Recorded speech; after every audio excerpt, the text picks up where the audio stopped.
성도 여러분 안녕하세요. 11월 19일 토요일 매일의 묵상입니다. 오늘 묵상할 본문은 호세아 12장입니다. 5절과 6절 말씀을 함께 읽어보시겠습니다. 여호와는 만군의 하나님이시라. 여호와는 그를 기억하게 하는 이름이니라. 그런즉 너의 하나님께로 돌아와서 인애와 정의를 지키며 항상 너의 하나님을 바랄지니라. 아멘. 우리는 외부에서 맛있는 것을 먹을 때에 가족들이 떠오른다 이런 말을 하게 됩니다. 사랑하는 가족과 좋은 것을 함께하고픈 마음에 맛있는 걸 먹으면서도 가족이 생각난다는 말이겠죠. 또 집을 떠나면 고생한다 이런 말처럼 부모를 떠나 유학생활을 하거나 아니면 멀리 떨어져 있을 때 그리운 고향이 떠오르게 되죠. 몸이 아플 때에 집밥이 그리울 때 부모님이 이렇게 생각이 나게 됩니다. 좋은 일이든 힘든 일이든 부모님과 가족의 품이 그리울 때가 있습니다. 여러분은 언제 하나님을 찾으시나요?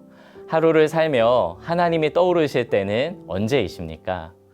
하루 중 힘든 일을 겪게 되거나 나도 모르게 한숨을 내쉬게 될 때에 주여 아버지 하면서 하나님의 도우심을 구하고 있으시지는 않으신가요?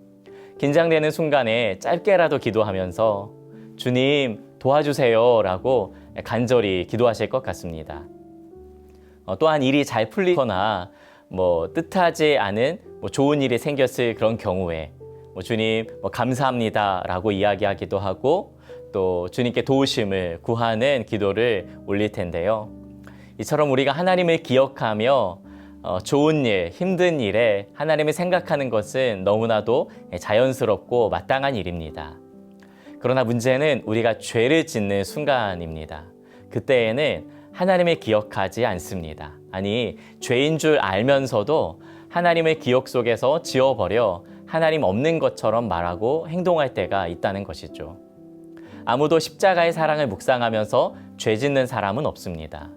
아무도 감사 찬송을 부르면서 이웃에게 악을 행하지는 않습니다.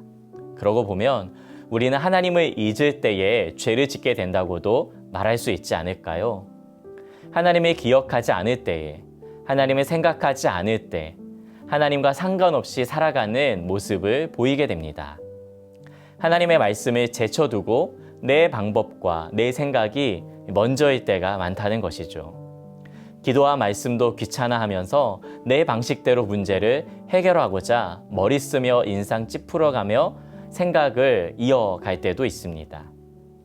하나님을 기억하지 않고 내 방식대로 문제를 해결하고자 하는 노력에 대해서 호세아는 바람을 먹으며 동풍을 따라가는 것과 같다 이렇게 오늘 본문에서 이야기해주고 있습니다.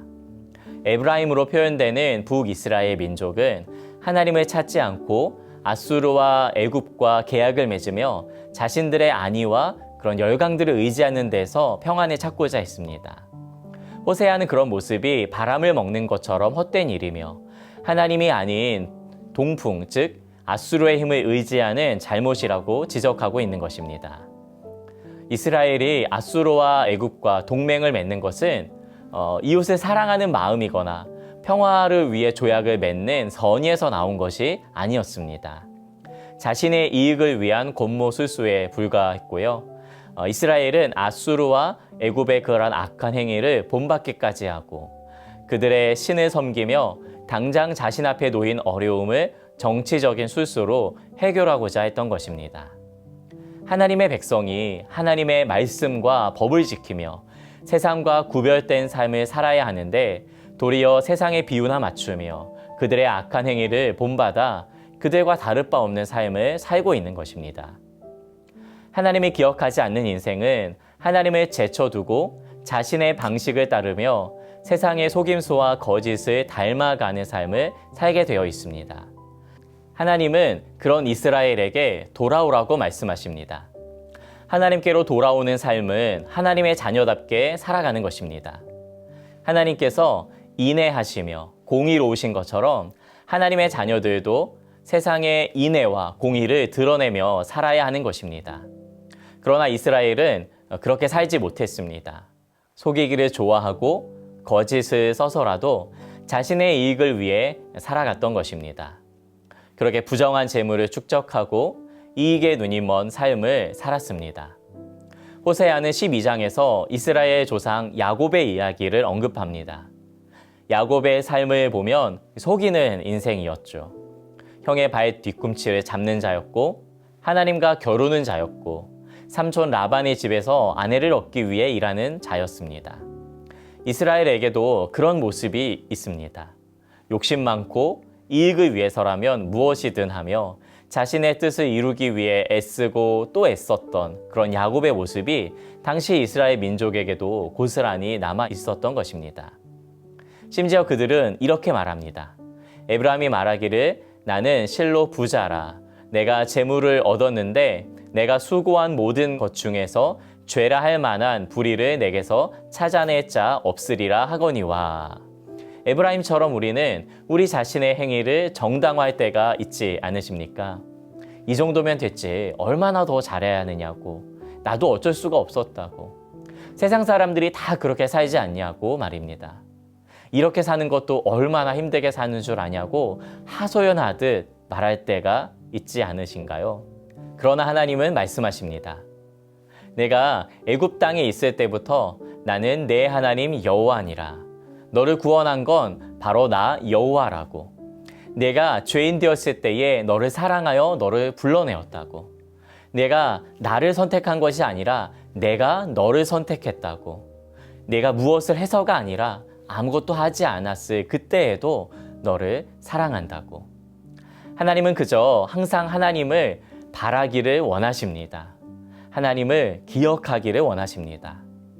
여호와 하나님, 이스라엘을 애굽에서 건져내시고 가나안 족속을 물리치시며 복 주시고 복의 통로가 되게 하신 바로 그 여호와 하나님, 그 하나님을 기억하기를 원하셨습니다. 하나님은 이스라엘이 하나님을 잊어버리고 어디에서 왔는지도 모르고 어디로 향하는지도 모른 채 바람을 먹으며 동풍을 따라가는 그런 인생이 되기를 원하지 않으셨습니다. 오늘날 우리에게도 마찬가지이십니다.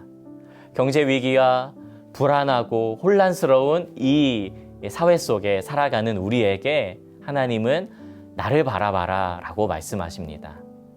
헛된 것을 바라보며 그것을 따라가는, 여기에 안정이 있을까 저기에 소망이 있을까 헤매는 그런 인생이 되지 말라고 말씀하시는 것입니다. 하나님은 우리에게 이렇게 말씀하실 것입니다. 사랑하는 딸아, 사랑하는 아들아, 무엇을 두려워하고 있니? 무엇 때문에 불안해하고 있니? 너는 내게 속했고 나는 너를 사랑한단다. 항상 너의 하나님을 바라고 소망하렴. 두려워 말고 너의 마음을 나에게 주렴. 사랑하는 성도 여러분, 우리 하나님은 만군의 하나님이십니다. 하나님은 우리의 문제 위에 계십니다. 헛된 바람에 소망을 두지 말고 영원한 반석이신 우리 하나님께 소망을 두고 오늘도 구원의 하나님, 사랑의 하나님을 기억하며 바라는 인생 사시기를 예수님의 이름으로 축복합니다. 우리 함께 기도하시겠습니다. 사랑의 하나님, 헛된 바람을 쫓아가는 그런 인생 되기를 원하지 않습니다. 우리의 모습이 때로 하나님을 바라지 않고 하나님을 기억하지 않고 하나님 없는 것처럼 살아가는 모습이 얼마나 많습니까? 호세아 시대의 에브라임, 이 북이스라엘이 그랬던 것처럼 우리도 그런 모습일 때가 참 많은데, 우리가 주께로 돌아가오니 돌이켜서 내 문제와 또한 우리 주변의 것들의 마음을 빼앗긴 것에서 돌이켜 하나님께만 소망을 두고 하나님만 바라보니 주님 우리를 도우시고 우리를 생명으로 소망으로 인도하여 주시옵소서.